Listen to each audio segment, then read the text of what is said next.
நான்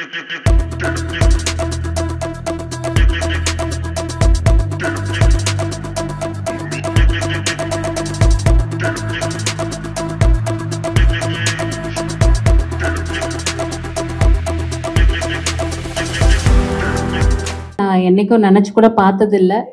அவங்க முன்னாடி இந்த மாதிரி ஒரு ப்ரெஸ்ல நான் உட்காருவேனா அப்படிங்கிறதுமே நான் நினைச்சு கூட பார்த்ததில்ல. ஸோ ரொம்ப சந்தோஷமா இருக்கு. உங்க எல்லாத்தையும் நான் மீட் பண்றது, இந்த மாதிரி ஒரு நிகழ்வு என் வாழ்க்கையில நடக்குது அப்படிங்கிறது வந்து இந்த பிரபஞ்சம் எனக்கு கொடுத்த ஒரு பிளெஸ்ஸிங்கா நினைக்கிறேன். அது இல்லாம எத்தனையோ லட்சமான மக்களோட ஒரு அன்பு அண்ட் சப்போர்ட். என்னோட எல்லா சோஷியல் மீடியா பீப்புள் எல்லாத்துக்கும், என்னோட ஃபேமிலி மெம்பர்ஸ் அண்ட் ஃப்ரெண்ட்ஸ் எல்லாத்துக்கும் நான் நன்றியை சொல்லிக்கிறேன். அதே மாதிரி இங்க ஊடக நண்பர்கள், ப்ரெஸ், மீடியா, யூடியூபர்ஸ் எல்லாத்துக்கும் நன்றியை சொல்லிக்கிறேன் இங்க வந்ததுக்கும். உங்களை நான் வரவேற்கிறேன். இந்த ஒரு பேய் கொட்டு அப்படின்னு ஒரு காமெடி ஹாரர் இந்த படம் எடுக்கணும் அப்படின்னு சொல்லிட்டு ஏதோ ஒன்று சாதிக்கணும் அப்படின்னு சொல்லி நினைச்சுதான் இந்த படத்தை ஸ்டார்ட் பண்ணேன். ஸ்டார்ட் பண்ணும்போது நம்ம இத்தனை ஒர்க்கும் நம்ம பண்ண முடியுமா, பண்ணிடுவோமா, அதை பத்தி நான் எதுவுமே யோசிக்கல. உள்ள இறங்குனதுக்கு அப்புறம் தான் கொஞ்சம் கொஞ்சமா சரி நம்மளால இதுவும் முடிஞ்சிருச்சு, ஓகே இதுவும் முடிஞ்சிருச்சுன்னு கொஞ்சம் கொஞ்சமா ட்ரை பண்ணி கொஞ்சம் கொஞ்சமா எல்லா விஷயங்களும் படிச்சு அந்த ஒவ்வொரு விஷயங்களையும் ப்ராக்டிஸ் பண்ணி அதுலேயே ப்ரொஃபஷ்னலா நம்ம இதை எப்படி பண்ணணும், எப்படி கொண்டு வரணும் அப்படிங்கிறத பார்த்து ஒவ்வொரு விஷயமும் இந்த 31 டிபார்ட்மெண்ட்ஸ் நான் பண்ணினேன் அப்படின்னா இது எல்லாமே உங்களோட சப்போர்ட்னால தான். ஸோ ஒருத்தர் ஒரு விஷயம் சாதிக்கிறாங்க அப்படின்னா அது அவங்கள பொறுத்தது மட்டும் இல்லை, நம்மளை சுற்றி இருக்க மக்கள் அவங்களோட எல்லா சப்போர்ட், மெயினாக ஃபேமிலி அண்ட் அந்த விதத்தில் நான் கொடுத்து வச்சிருக்கேன். ஸோ இந்த படத்தை வந்து நான் ஏன் எடுத்தேன் அப்படின்னா இந்த படத்து மூலியமா ஒரு கருத்து மக்களுக்கு போய் சேரணும் அப்படின்னு நினைச்சேன். ஸோ நம்ம சாதாரணமா எல்லாரும் எடுக்கிற மாதிரி எடுத்தோம்னா அந்த படம் போய் சேருமா? எந்த ஒரு விஷயம் டிஃப்ரெண்டா இருக்கோ அந்த ஒரு விஷயத்துக்கு எப்பவுமே மக்கள் கிட்ட ஒரு வரவேற்பு இருக்கு, ஒரு அட்ராக்ஷன் இருக்கு. ஸோ அந்த ஒரு விதத்துல தான் நான் இந்த படத்தை வந்து இந்த 31 டிபார்ட்மெண்ட்ஸை நம்ம ஏன் தனியா இருந்து பண்ணக்கூடாதுன்னு கொஞ்சம் கொஞ்சமா அந்த கான்ஃபிடென்ஸ்னா அது ஒவ்வொரு விஷயமும் நம்மளுக்கு தெரியாம இருக்கும்போது நம்மளுக்கு கான்ஃபிடன்ஸ் வராது. ஒவ்வொரு விஷயமும் நம்ம முன்னாடி போய் ஒரு பயிற்சி பண்றது, செய்யறது, அந்த மாதிரி ஒரு விஷயங்கள் எனக்கு நானே செக் பண்ணிக்குவேன், என்ன நானே கரெக்ட் பண்றது. அப்போ கொஞ்சம் கொஞ்சமா ரிஃபைன் பண்ணி இந்த ஆக்டிங் இதெல்லாம் வந்து இது பண்ணினேன். நான் எந்த ஒரு ஸ்கூலுக்கெல்லாம் போனது இல்லைங்க. எனக்கு வந்து ஆக்டிங் எல்லாம் தெரியாது. எனக்கு இயல்பா நான் எப்படி பேசுறேனோ, இப்போ உங்க முன்னாடி எப்படி பேசணும் அப்படிதான் படத்துலயும் பேசி வச்சிருக்கேன். ஸோ உங்களுக்கு எல்லாத்துக்கும் பிடிக்கும்னு நம்புறேன். ஸோ ஒரு ஆக்டிங் பண்ணணும், இந்த ஆங்கிள் பார்க்கணும், இந்த டிகிரியில பார்க்கணும், அதெல்லாம் எனக்கு தெரியாது. நான் ஒரு உணர்ச்சி பூர்வமா நம்மளோட உணர்வுகளை நம்ம கதை மூலியமா அதை சொல்லணும்னு ஆசைப்பட்டேன். அதை வந்து இந்த டயலாக்ஸ் இதெல்லாம் வந்து பார்த்தீங்கன்னா நம்ம ஒரு நம்மளோட பேச்சு வழக்குல நம்ம சாதாரண நம்ம வாழ்க்கையை பிரதிபலிக்கிறது தானே இந்த சினிமா. ஸோ அந்த சினிமாவுக்கு நம்ம வந்து நம்மளோட வாழ்க்கையில இருக்கிற நம்ம அன்றாட நம்மளோட இந்த உணர்வுகளை கொடுத்தாலே நம்மளால நல்லா பண்ண முடியும் அப்படிங்கிறது நான் நம்பினேன்.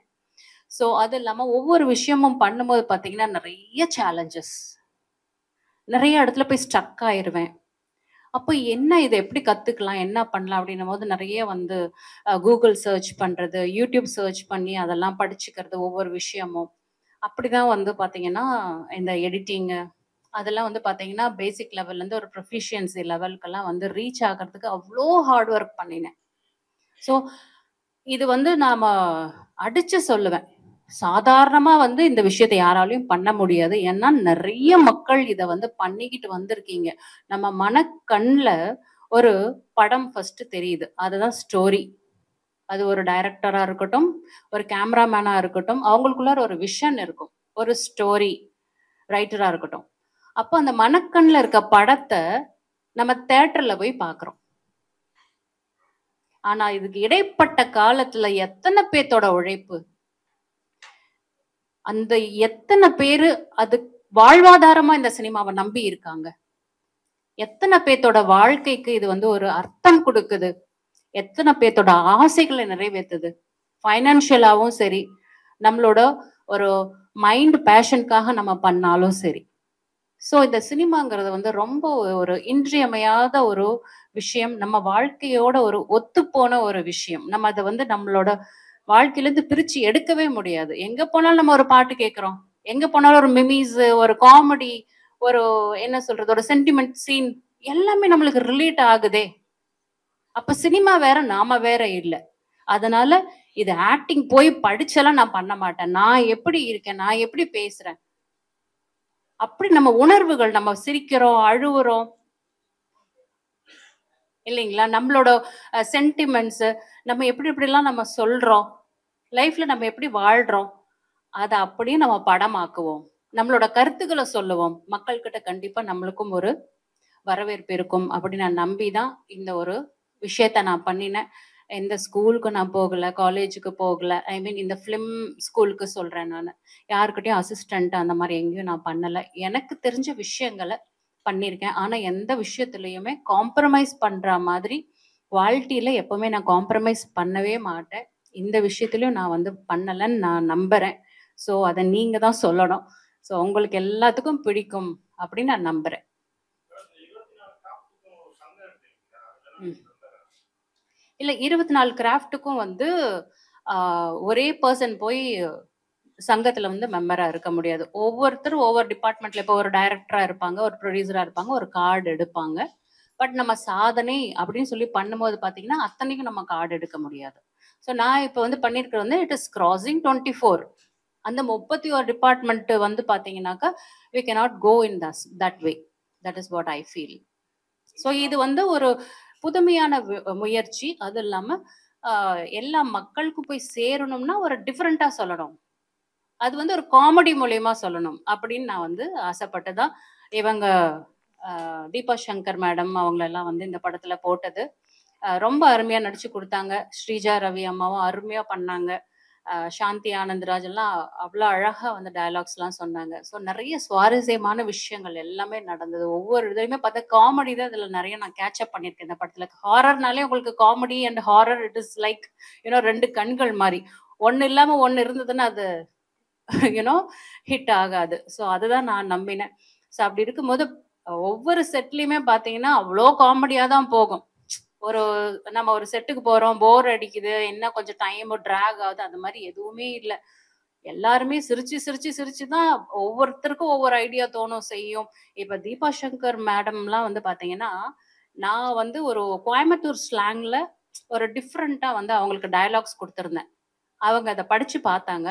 படிச்சு பார்த்த உடனே, "உஃப்" அப்படின்னாங்க. "ஏன்க்கா என்னாச்சு?" அப்படின்னேன்.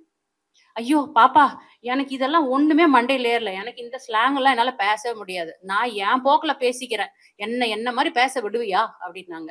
நான் சொன்னேன், "அக்கா, இங்க இருக்க ஸ்டோரி நீங்க மாத்தாதீங்க. நீங்க ஸ்லாங் நீங்க உங்களோட காரைக்குடி அ அ சேர்ந்தவங்கன்னு நெனைக்கிறேன். I don't know properly. So அவங்களோட அ ஸ்லாங்ல நீங்க பேசுறதுனா பேசிக்கோங்க. பட் ஸ்டோரி நீங்க டிஸ்டர்ப் பண்ணாதீங்க. இல்ல, இல்ல நீ என்ன சொல்ல வரியோ நான் அப்படியே சொல்லிடுவேன். பட் என் போக்குல என்ன பேச விடுன்னாங்க. ஓகேக்கா அப்படின்ட்டேன். அடிச்சு தள்ளிட்டாங்க. நான் 1 சொன்னா அவங்க 10 சொல்லுவாங்க. டிஃபரெண்ட்டா பண்ணி காமிப்பாங்க. அவங்க சாதாரணமா பேசுறதே வந்து ஒரு என்ன சொல்றது? அவ்வளோ ஒரு எதார்த்தமா சிரிப்பா இருக்கும். அப்போ இந்த படத்துல வந்து பாத்தீங்கன்னா, அது எல்லாம் அவங்க சாதாரணமா பேசும்போதே பாத்தீங்கன்னா, நான் மேக்ஸிமம் ஷூட்ல அப்படிதான் பண்ணியிருக்கேன் என்னோட டைரக்ஷன்ல. நம்ம ஷூட் பண்ணணும்னு சொல்லி பண்ணும்போது பாத்தீங்கன்னா, ஆர்டிஸ்ட்டு அந்த ஒரு கான்ஷியஸ் ஆயிடுறாங்க. என்னோட கேமரா எப்பவுமே ஆன்ல இருக்கும். சப்போஸ் நான் கேமராமேன் வச்சு பண்ணாலும் சரி, இல்ல கேமரா ஒர்க் நானே பண்ணாலும் சரி, ஓகேவா? அவங்கள 10 விதமா நீங்க பண்ணிருவீங்க பண்ணுங்கன்னு சொல்லிடுவேன். ஆ இந்த மாதிரி தான் வேணும்னு சில இது இருக்கும். ஒரு கோட்பாடும் இருக்கும் இல்லையா? ஒவ்வொரு ஸ்கிரிப்ட்டுக்கு. அத நம்ம சேஞ்ச் பண்ண முடியாது. பட் சில பிளேஸஸ்ல we can compromise with the acting skills on slangs and சில இடத்துல நம்ம விட்டு குடுக்க முடியும். அந்த மாரி இருக்கிற பிளேஸஸ்ல நான் என்ன பண்ணுவேன்னா, நீங்க உங்க போக்குல பண்ணுங்க. அப்படின்னு விட்டுர்றது. அப்ப அந்த கேமரா ஆன்லயே இருக்கும். அவங்க ஒரு ஃபர்ஸ்ட் டைம், செகண்ட் டைம் பண்றத விட, அப்புறம் கேமரா ஆன்ல இருக்கான்னு கேட்பாங்க. இல்ல, இல்ல ஆஃப்ல தான் இருக்கு. நீங்க பண்ணுங்க அப்படின்றது. அப்ப அவங்க பண்ணுவாங்க பாருங்க. 3, 4த் டைம்ல பார்த்தீங்கன்னா, அவ்ளோ ஒரு இயல்பா, அவ்ளோ ஒரு அழகா இருக்கும். அது பார்த்தீங்கன்னா, நடிக்கிற மாதிரியே இருக்காது. ரொம்ப சூப்பரா இருக்கும். அப்படிதான் வந்து பார்த்தீங்கன்னா, அ நெறைய சுவாரஸ்யமான விஷயங்கள்லாம் நடந்தது. ஒரே கேலியும், கிண்டலும், கூத்தும் அப்படிதான் ஷூட்லாம் போச்சு. ஸோ எங்களுக்குள்ளார ஷூட்லயுமே பார்த்தீங்கன்னா, இப்ப என்னோட ஷூட்ல நடிச்சவங்கலாம் கூட இங்க வந்திருக்காங்க. ஸோ அவங்களுக்கும் நான் நன்றி சொல்லிக்கிறேன் இங்க வந்ததுக்கு. ஸோ அவங்களலாம் கூட நீங்க கேட்டு பாருங்க. நம்ம ஒரு டைரக்டர் மாதிரியோ, அந்த ஒரு இதெல்லாம் எந்த ஒரு பேரியர் எதுவுமே இல்ல. We were like really good unit. நல்ல ஒரு ஃப்ரெண்ட்ஸ் மாரி இருந்து, அவங்களுக்கு ஏதாவது ஒரு சஜஷன் இருந்தாலும் they can openly come and tell me. நானும் அவங்க கிட்ட அவ்வளோ அட்ஜஸ்டபிளா இருப்பேன். நல்ல ஒரு ஃபேமிலி மாரி தான் போச்சு. நல்ல ஒரு என்ன சொல்றது ஜாலியா. So we always use to sit have food together. அது மாரி தான் இருந்தது. ரொம்ப நல்ல ஒரு அ என்ன சொல்றது எக்ஸ்பீரியன்ஸா இருந்தது. காமெடி தவிர்த்து மெசேஜ் தான் ஒரு இம்பார்ட்டன்ட் மெசேஜ் நான் சொன்னேனே முன்னாடியே. தகுதிக்கும், திறமைக்கும் வாய்ப்பு எல்லாத்துக்குமே கிடைக்கணும். அந்த வாய்ப்பு வந்து உங்களோட திறமைய அடிப்படையா கொண்டு தான் இருக்கணுமே தவிர, மத்த விஷயங்கள், மத்த டிமாண்ட்ஸ், மத்த பணமோ ஓகேங்களா? அத வச்சு இருக்கக்கூடாதுங்கிறது தான் இந்த படத்தோட ஒரு கருத்து. ஏன்னா நம்ம எல்லாராலயுமே ஏன் சாதிக்க முடியாம போகுது? Because people are demanding in different ways. சில பேர் பணம் கேட்குறாங்க. அவங்க கேட்குற பணத்த நம்மளால இன்வெஸ்ட் பண்ண முடியாது. ஸோ அப்ப நீ ஹீரோ இல்ல. ஃபீமேலா அதுக்கு தனியா டிஃபரெண்ட்டா ஒரு டிமாண்ட்ஸ் ஒரு லிஸ்ட்டே இருக்கு. இப்பல்லாம் மேலுக்கும் நெறைய டிமாண்ட்ஸ் இருக்கு. ஸோ இது முடியும், முடியாதுன்னு சொல்லிட்டு எல்லாருமே விட்டுட்டு விட்டுட்டு போயிட்டே இருந்தா, அப்புறம் எப்படி நம்மளோட நம்மளோட பேஷன், நம்மளோட ஆசை, நம்மளோட கனவு, அத நம்ம சாதிக்கிறதுக்கு தான் நம்ம இந்த உலகத்துல வந்திருக்கோம். ஸோ கடவுள் நம்மளுக்கு இந்த மாரி ஒரு ஆ ஆரோக்கியமான உடல், ஆரோக்கியமான ஒரு மனநிலை, நம்மளுக்கு ஒரு கனவு, ஒரு ஆசை இதெல்லாம் பண்ணணும், ஜெயிக்கணும் அப்படின்னு நம்ம நல்லா இருக்கும்போது, நம்ம இப்ப செய்யாட்டி எப்ப செய்யறது? எத்தனையோ பேத்துக்கு இந்த பிளெஸிங்ஸ் கடவுள் குடுக்கலையே! கை ஊனமா இருக்கு, கால் ஊனமா இருக்கு, கண் இல்ல. அப்படி இருக்கவங்க கிட்ட கூட போய் பாருங்க, எவ்ளோ மோட்டிவேஷன் நம்மளுக்கு கிடைக்கும். அப்ப கூட அவங்க அத விட்டு குடுக்காம, எனக்கு இது இல்ல, அது இல்லன்னு சொல்லிட்டு விடாம, ஏதோ ஒண்ணு பண்ணணும், செய்யணும்னு ஏதோ ஒண்ணு ஒர்க் பண்ணுவாங்க. அப்ப கடவுள் நம்மள இவ்ளோ நல்லா வச்சிருக்காரே! நம்ம ஏன் பண்ணக்கூடாது? அப்படின்ற ஒரு விஷயத்த அடிப்படையா வச்சு நம்ம பார்க்கும்போது, யாரும் யாருக்கும் டிமாண்டிங் எதுக்கு போடணும்? இங்க நம்ம எல்லாருமே நம்மளோட ஆசைகள, கனவுகள வந்து சரி பண்ணிக்கிட்டு, தீர்த்துக்கிட்டு போகக்கூடிய ஒரு கனவு காணும் ஒரு பையா தான் இங்க வந்திருக்கோம். அந்த பைய நிரப்பிக்கிட்டு தான் நம்ம இங்கருந்து போகணுங்கிறது தானே ஒரு கான்செப்ட். அப்ப இன்னொருத்தருக்கு மேல இன்னொருத்தர் ஒரு ரெஸ்ட்ரிக்ஷன் போடுறது, டிமாண்ட் போடுறது, அதெல்லாம் இல்லாம ஒரு திறமை, ஒரு தகுதி. அது இருக்கா? எல்லாத்துக்கும் வாய்ப்பு. இப்ப எந்த ஒரு இண்டஸ்ட்ரி போனாலும், எந்த ஒரு வேலை வாய்ப்புக்கு போனாலும், அவங்களோட படிப்பு பார்க்குறாங்க. ஓகேவா? அவங்களோட எஜுகேஷன் குவாலிஃபிகேஷன், எக்ஸ்பீரியன்ஸ் அத பொறுத்து அவங்களுக்கு வந்து வேலை கிடைக்குது. ஆனா, ஃபிலிம் இண்டஸ்ட்ரியிலயும் அந்த மாதிரி வரணும். இப்போ அவங்களுக்கு ஒரு திறமை இருக்கா? அவங்க இங்க படிச்சுட்டு வந்திருக்காங்களா? அங்க படிச்சுட்டு வந்திருக்காங்களா? நீ பெண்ணுங்கிறதுனால இத பண்ணு. நீ ஆணுங்கிறதுனால இத பண்ணுங்கிற அந்த ஒரு டிமாண்ட்ஸ் இருக்கக்கூடாது. இப்ப எப்படி வந்து ஒரு அம் அ ஒரு டிகிரி வாங்கியிருக்கீங்க. அத வச்சு தானே அப்ளை பண்றீங்க. ஆட்டோமொபைல் சர்வீஸ்ல, ஐடி சர்வீஸ்ல, ஐடி பீப்பிள், இன்ஜினியரிங், டாக்டர்ஸ் எல்லாமே நம்ம படிப்பு வச்சு நம்மளுக்குன்னு ஒரு திறமை தகுதிய வந்து வளர்த்துக்கிட்டு ஒரு 10 வருஷம், 20 வருஷம் பாடுபட்டதுக்கு அப்புறம் அவங்களுக்கு ஒரு வாய்ப்பு கிடைக்குதுங்கிறது வந்து ஒரு சாத்தியமான ஒரு நம்பிக்கை இருக்கு. ஃபிலிம் இண்டஸ்ட்ரியில தேர் இஸ் நோ ஸ்டேபிள். கிடைக்கலாம், கிடைக்காம போலாம். லக்கு இல்ல டிமாண்ட்ஸ்க்கு ஓகே சொல்லு. இன்னும் பணம் கேட்டா ஓகே சொல்லு. இல்ல வேற விதமான்னு கேட்டாலும் ஓகே சொல்லு. அப்பதான். அந்த மாரி சில இது. இல்லன்னா சில இடத்துல லக் இருந்தா ஒர்க் ஆகுது. இந்த மாரி எதுவுமே இல்லாம, ஒரு அந்த பேப்பர் ஒர்க் மாரி உங்களுக்கு ஒரு டிகிரி இருக்கா? திறமை இருக்கா? ஓகே. அந்த மாரி ஒரு அப்பாயின்ட்மென்ட். ஒரு கவர்ன்மென்ட் ஜாப் மாரி கூட கொண்டு வரலாம். நெறைய விஷயங்கள் பண்ணணும்னு நெனச்சா நெறைய விஷயங்கள் பண்ணலாம். எல்லாம் பெரியவங்கலாம் தான் பார்த்து முடிவு பண்ணணும். நம்ம ஒரு ஆசைய தான் நம்ம சொல்ல முடியும். பேய் கொட்டு. இப்ப பேய் கொட்டுங்கிறது வந்து பார்த்தீங்கன்னா, ஒரு காமெடி அண்ட் ஹாரர். நம்ம படத்திலேயே வந்து 2 ஜோனல் யூஸ் பண்ணியிருக்கோம். ஒண்ணு வந்து காமெடி, ஒண்ணு வந்து ஹாரர். ஸோ ஏன் இது 2 வச்சேன் அப்டின்னா, இது 2க்குமே நல்ல மக்கள்கிட்ட ஒரு வரவேற்பு இருக்கு. இப்ப வந்து குழந்தைங்கள்ல இருந்து பெரியவங்க வரைக்குமே பார்த்தீங்கன்னா, ஒரு சஸ்பென்ஸ் எங்க இருக்கோ, அங்க மைண்ட் நம்மளுக்கு கண்டிப்பா அட்ராக்ட் ஆகும். யாரு வந்து ஓப்பன் டாக்கா என்கிட்ட இது இருக்கு, நான் இது இருக்கு, நான் இப்படி, நான் அப்படின்னு சொன்னாங்கன்னா அவங்க கிட்ட அவ்வளவு நம்மளுக்கு பேசணும்னு தோணாது. But if they have some barrier, if they have something which they hide, அப்போ நம்மளுக்கு ஒரு கியூரியாசிட்டி வரும். அவங்கள பத்தி இன்னும் தெரிஞ்சுக்கணும், அவங்கள பத்தி நம்ம இன்னும் படிக்கணும். அப்போ அதே கான்செப்ட் தான் ஹாரர் அப்படின்னும் போது பார்த்தீங்கன்னா எல்லாத்துக்குமே ஒரு கியூரியாசிட்டி இருக்கு. இப்போ நீங்க ஒவ்வொரு கேட்டகரி எடுத்தாலும் இப்போ வந்து ஃபைட்டு அப்படின்னு எடுத்தீங்கன்னா பெண்கள் அவ்வளோ இன்ட்ரெஸ்டடா பார்க்க மாட்டாங்க. கிரிக்கெட் பார்க்குற அளவு, கிரிக்கெட் வந்து ஜென்ஸ் பார்க்குற அளவுக்கு லேடிஸ் பார்க்க மாட்டாங்க. கரெக்டுங்களா? அந்த மாதிரி ஒவ்வொரு கேட்டகரிக்கும் தனித்தனி பீப்புள் இருக்காங்க.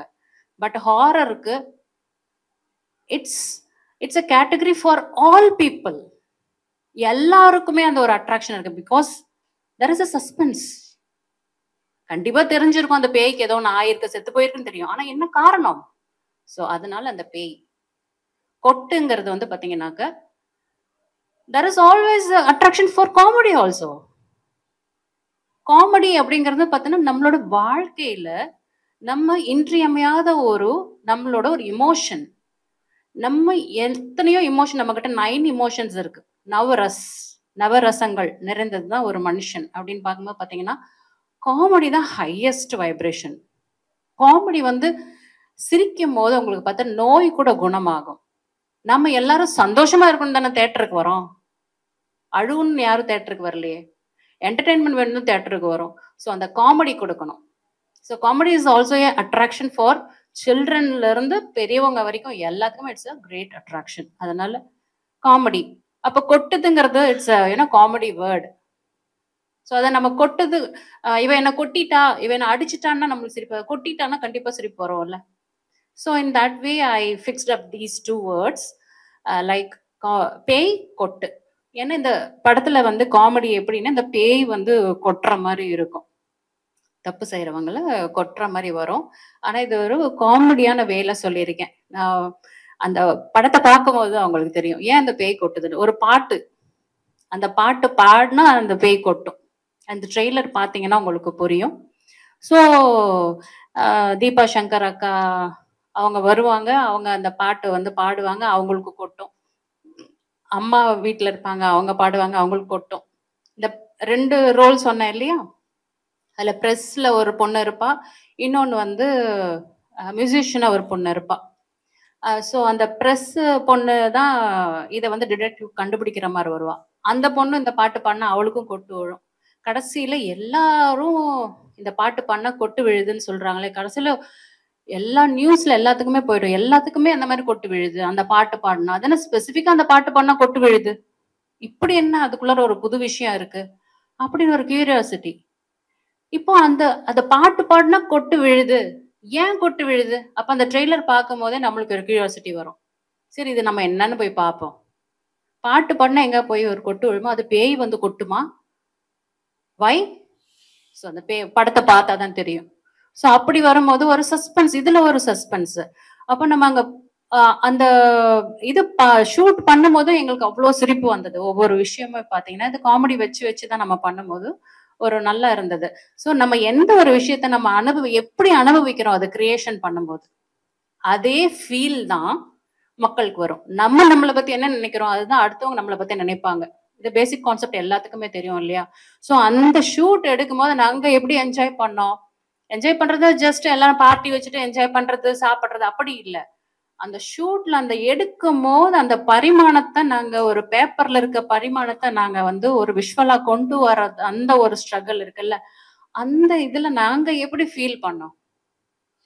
ஸோ அந்த ஃபீல் தான் உங்களுக்கு வருங்கிறது என்னோட நம்பிக்கை. இது மாதிரி டான்சிங்க்கு இருக்கு, இது மாதிரி நீங்க கேட்டிருந்தீங்க சான்ஸே, கேஸ்டிங் முடிஞ்சிருச்சு, பட் டான்சிங்க்கு இருக்கு, டான்ஸ் பண்ணியிருக்கீங்களா? பட் என்னோட ப்ரீவியஸ் மூவில நான் டான்ஸ் பண்ணியிருந்தேன். எஸ் மேம், டான்ஸ் சொல்லி கொடுத்தா பண்ணுவேன் அப்படின்னு சொல்லிட்டு அப்படிதான் இந்த படத்துல நான் கமிட் ஆனது இல்லை. ஸோ சாங் மட்டும் தான் பண்ணியிருக்கேன், சாங்ல ஆக்ட் பண்ணியிருக்கேன். ஷூட்டிங்ல ஃபர்ஸ்ட் டைம் அவங்கள ஷூட்டிங்ல தான் நான் மேம் நேரில் பார்த்தேன். வெரி கைண்ட், அதே டைம்ல ரொம்ப போல்டான லேடியா தான் அவங்கள பார்க்க முடிஞ்சது. எங்களுக்கு மேக்கப் போட்டது, டான்ஸ் கொரியோகிராஃப் பண்ணது, டிஓபியும் அவங்க தான் பண்ணாங்க. கூட எங்க கூட சேர்ந்து டான்ஸும் ஆட வேண்டிய சுச்சுவேஷன். ஒரு 2 டேஸ் ஷூட் நடந்துட்டு இருந்தது. ரொம்ப இன்ட்ரோவாவே இருப்பாங்க. ரொம்ப என்கரேஜா மோட்டிவேஷன் நாங்க மேபி டேக் வாங்கினாலும் மோஸ்ட் ஆஃப் த டான்சர்ஸ்லாம் புதுசா தான் இருந்தாங்க அங்க. ஸோ அவங்களுக்கு டான்ஸ் கற்றுக் கொடுக்கறதுல இருந்து ரொம்ப பொலைட்டா தான் எங்கள்கிட்ட வேலை வாங்கினாங்க. Thanks for the opportunity ma'am. Thank you. அவ்வளோதான். அனைவருக்கும் வணக்கம். என் பேர் வந்து செல்வம். நான் வந்து திருச்சியிலேருந்து வரேன். நிறைய ஷார்ட் ஃபிலிம்லாம் நிறையா பண்ணியிருக்கேன். படம் வந்து ஆதித்ய வர்மாலாம் பண்ணியிருக்கேன். அதில் கேரக்டர் ரோல் தான் பண்ணியிருக்கேன். ரீசெண்டாக மாயன் பண்ணியிருந்தேன். அது மட்டும் இல்லாமல் காடபுரா கலைக்குழு படம் ஃபுல்லாக த்ரூ அவுட்டாக பண்ணியிருக்கேன். நான் ஒவ்வொரு படத்தில் பண்ணலையும் ஒவ்வொரு விதமான அவங்க வேலை வாங்குற விதமாக இருக்கட்டும், அவங்க சொல்லிக் கொடுக்குற விதமாக இருக்கட்டும், ஒவ்வொரு டிஃப்ரெண்டில் இருக்கும். இந்த படத்தில் பேய்கொட்டு படத்தில் வந்து அகோரி கேரக்டர் பண்ணியிருக்கேன். அதுக்கு மேடமுக்கு வந்து ரொம்ப நன்றி வாய்ப்பு கொடுத்ததுக்கு. இதுலயும் வந்து நான் பண்ண 3 படங்களை தாண்டி இந்த படத்துல ஒரு வித்தியாசமான கேரக்டர் பண்ணியிருக்கேன். கண்டிப்பா இது அனைவருக்கும் பிடிக்கும்னு நம்புறேன். மீடியாலாகிய நீங்களும் யூடியூபர்ஸரும் இந்த படத்தை பத்தி நிறைய பேசி இதை வெளியே மக்களிடம் கொண்டு போய் சேர்க்கணும்னு ரொம்ப தாழ்மையோட கேட்டுக்கிறேன். கண்டிப்பா இந்த படம் எல்லாருக்கும் சின்னவங்கல இருந்து பெரியவங்களும் அனைவருக்கும் பிடிக்கும். இந்த ஷூட்டிங் ஸ்பாட்லேயே வந்து வேலை வாங்குறது, திட்டி வேலை வாங்குற விதம் ஒன்று இருக்கும். ஒரு கேரக்டரை அந்த சீனா சொல்லி கொடுத்து அதை அழகா ரொம்ப ஜாலியா வேலை வாங்குறது வந்து ரொம்ப பெரிய விஷயம். மேடம் வந்து ரொம்ப அழகா பண்ணியிருந்தாங்க. டென்ஷனே இல்லாம ரீடேக்கு போனாலும் கோபமே படாம இது இப்படிதான் பண்ணணும்னு சொல்லி ரொம்ப அழகா வேலை வாங்கியிருந்தாங்க. ரொம்ப ரொம்ப நன்றி மேடம். ரொம்ப நன்றி அனைவருக்கும்.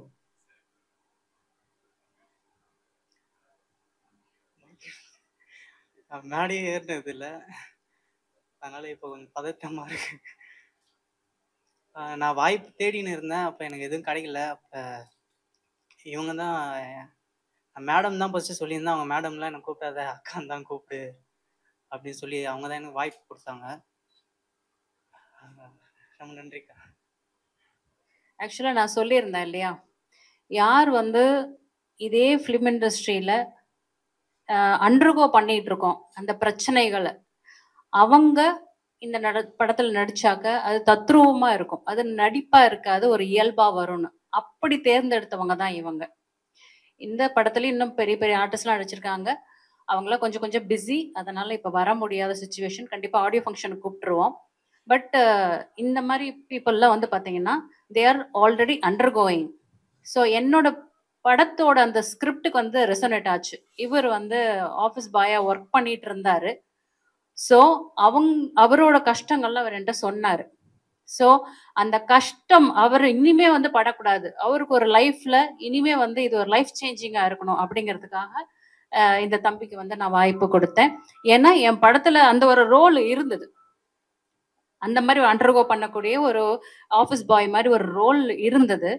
அப்புறம் அவர் வந்து முன்னேறி ஒரு ப்ரெஸ் ரிப்போர்ட்டரா ஆற மாதிரி அதுல கொண்டு வந்திருக்கேன் அதுல. ஸோ இவரோட படத்தோட ரிசனேட் ஆகுது அந்த படத்தோட அவரோட லைஃப்பும்.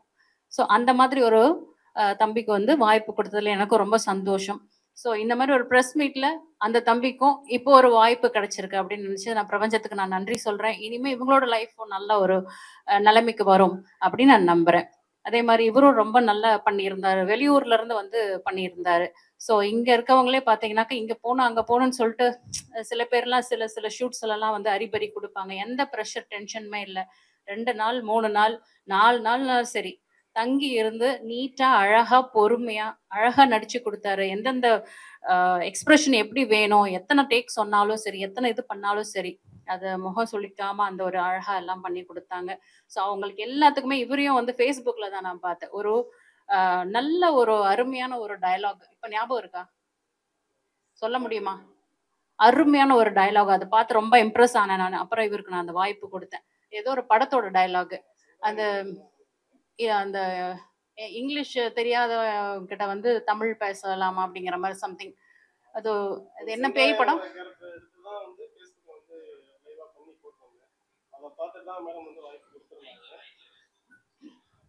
சென்ட்ராயனோட கேரக்டர் தான் வந்து இந்த மூடர் கூடம் படத்துல வந்து சென்ட்ராயன் ஒரு கேரக்டர் எடுத்து டயலாக்கா பேசி அதை ஃபேஸ்புக்கில் அப்டேட் பண்ணியிருந்தேன். அதை பார்த்துட்டு தான் இந்த படத்துல வந்து மேடம் வாய்ப்பு கொடுத்துருந்தாங்க. தெரியல, எனக்கு சரியா தெரியல, ரொம்ப நாள் ஆயிடுச்சு இது. தேங்க்யூ. ஸோ இவர் வந்து ரொம்ப முன்னாடியே வந்து கேட்டிருந்தாரு. அவர் கேட்கும்போது காஸ்டிங் நான் சொன்ன மாரி முடிஞ்சிருந்தது. பட் ரொம்பவே வந்து ஒரு திறமை இருக்கு அப்படின்னு எனக்கு தெரிஞ்சது இவர்கிட்ட. ஸோ நம்ம ஏன் நம்மளோட படத்துல ஒரு வாய்ப்பு குடுக்கலாம். நம்மளுக்கும் ஒரு ஒரு அழகான ஒரு கேரக்டரும் கிடைக்கும். அதே மாதிரி அவங்களுக்கு ஒரு வாய்ப்பா இருக்கட்டும் அப்படின்னு இவர வந்து கூப்பிட்டுருந்தேன். ஆனா கூப்பிடும்போது பார்த்தீங்கன்னா, காஸ்டிங் எல்லாம் முடிஞ்சு ஷூட் முக்காவாசி ஓவர் ஆயிடுச்சு. சாங் தான் இருந்தது. சரி நம்ம எப்படியாவது ஒண்ணு இந்த மாரி திறமையா இருக்கவங்களுக்கு நம்ம இது பண்ணிரணும்னு சொல்லிட்டு, இவரும் அப்ரோச் பண்ணும்போது நெறைய பேத்துல இருந்து ஃபில்டர் பண்ணி இவர எடுத்தேன் நானு. So he also done very well. அங்க அவ்ளோ வெயில், மழை எல்லாமே இருந்தது சாங் ஷூட்ல.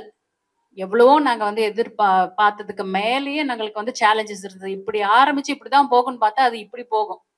ஸோ எல்லா ஆர்டிஸ்ட்டுமே நல்லா கோஆப்பரேஷன் பண்ணாங்க. இவரும் நல்லா கூட இருந்து நல்லா கோஆப்பரேஷன் பண்ணாங்க. அந்த ஒரு ஒரு வீட்ல இருக்கிற ஒரு லேடீஸ் கிட்ட நம்ம எப்படி ஒரு பண்பா, அழகா, ஒரு கேரிங்கா இருப்போம். அந்த மாதிரி எது ஒண்ணுனாலும் ஒரு ஹெல்ப் பண்றது, செய்யறது, அதெல்லாம் வந்து ஓடி வந்து ஹெல்ப் பண்றது, செய்யறது. அதே மாரி ஆர்டிஸ்ட்னா அந்தந்த ஆர்டிஸ்ட்டுக்கு உண்டான அந்தந்த கேரக்டர்ஸ் எல்லாமே நம்ம படத்துல இருக்க அத்தன கேரக்டர்ஸ்க்குமே நல்ல ஒரு ரோல் குடுத்துருக்கேன். எல்லாருமே நல்லா பண்ணியிருக்காங்க. அதே மாரி இப்போ இந்த ஒரு அருமையான ஒரு வாய்ப்புல உங்க எல்லாத்தையும் நான் மீட் பண்றதுல எனக்கு ரொம்ப ரொம்ப சந்தோஷம். என்னோட தாழ்மையான வேண்டுகோள் என்ன அப்படின்னா, இவ்ளோ கஷ்டப்பட்டு ஒரு டிபார்ட்மெண்ட் பண்றதே இவ்ளோ கஷ்டம் அப்படின்னும்போது, இந்த 31 டிபார்ட்மெண்ட் பண்றது ரொம்பவே சேலஞ்சஸ்லாம் இது பண்ணி தான் இந்த படத்த வந்து இந்த அளவுக்கு கொண்டு வந்திருக்கோம். நெறைய ஆர்டிஸ்ட் நடிச்சு நல்லா சப்போர்ட் பண்ணி குடுத்துருக்காங்க. ஸோ இந்த லெவலுக்கு கொண்டு வந்ததுக்கு அப்புறம், இது மக்கள் கிட்ட போறது உங்க கையில தான் இருக்கு.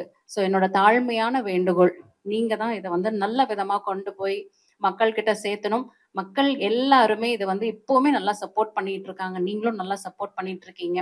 ஸோ உங்க எல்லாத்துக்கும் என்னோட நன்றிகளையும், வாழ்த்துக்களையும், பிளஸ்ஸிங்ஸ் இந்த பிரபஞ்சத்தோட எல்லா அருளும் உங்களுக்கும், உங்களோட ஃபேமிலில இருக்க எல்லாத்துக்குமே கிடைக்கணும். எல்லாரும் நல்லா இருக்கணும். நம்ம எல்லாருமே நம்மளோட ஆசைகளை நிறைவேத்திக் கொண்டு தான் நம்ம இந்த உலகத்த விட்டு போகணுங்கிறது என்னோட ஒரு தாழ்மையான என்னோட வேண்டுகோளும் கூட, என்னோட ஆசையும் கூட. ஸோ இந்த பிரபஞ்சத்த நான் வேண்டிக்கிட்டு என்னோட உரையை முடிவு செய்கிறேன்.